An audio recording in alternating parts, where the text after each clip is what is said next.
एक समय की बात है।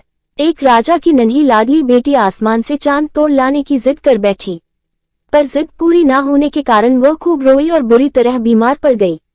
वैद्य, हकीम सब उसे ठीक करने में नाकाम रहे। अंत में पुत्री प्रेम में भावुक बने राजा ने ये घोषणा करा दी कि जो व्यक्ति उसकी बेटी के लिए चांद तोड़ कर लाएगा उसे वह धनवान बना देंगे। राजा के इस पागलपन को सुनकर दरबारी और नगरवासी उस पर हंसने लगा, लेकिन राजा को बस अपनी लाडली बेटी के ठीक होने से मतलब था और वह इसके लिए कुछ भी करने को तैयार था। नगर में रहने वाले एक बुद्धिमान व्यापारी से राजा का दुख देखा नहीं गया।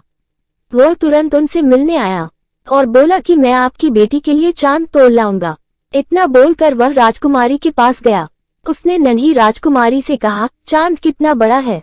राजकुमारी ने जवाब दिया, मेरी उंगली की मोटाई जितना। चूंकि जब मैं अपनी उंगली उसके आगे रख देती हूँ तो वह दिखता नहीं है। फिर व्यापारी बोला, चांद कितना ऊंचा है? तब राजकुमारी ने कहा, शायद पेड़ जितना ऊंचा है, चूंकि महल के बाहर लगे पेड़ के ऊपर ही तो वह दिखता है। फिर उसने पूछा, चांद कैसा दिखता है? राजकुमारी बोली, वह तो सफेद चमकीला चांदी जैसा दिखता है। व्यापारी हंसकर बोल उठा, ठीक है, मैं कल ही चांद तोड़कर आपके लिए ला दूंगा। उसके बाद वह राजा को मिलकर अपनी युक्ति बताकर वहां से चला जाता है। दूसरे दिन व्यापारी एक चांदी का छोटा सा चांद लेकर महल में आता है और राजकुमारी से कहता है कि मैं आकाश से चांद तोड़ लाया हूँ। राजकुमारी चांद देख खुशी से उछलने लगती है और दिन भर उसके साथ खेलती है। अपनी जिद पूरी होने से उसकी तबीयत भी ठीक हो जाती है, पर बावजूद इससे राजा को एक चिंता थी। उन्होंने कहा, अगर राजकुमारी ने खिड़की के बाहर आसमान में चांद देख लिया तो वह फिर से उदास होगी। तब व्यापारी ने कहा कि उसके पास इसका भी समाधान है।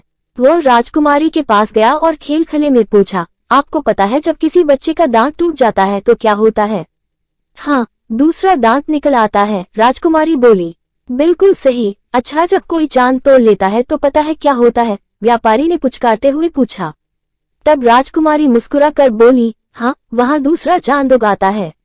अरे वाह, आपको तो सब पता है। चलिए आज नए चांद को देखें। और ऐसा कहकर व्यापारी ने खिड़कियां खोल दी।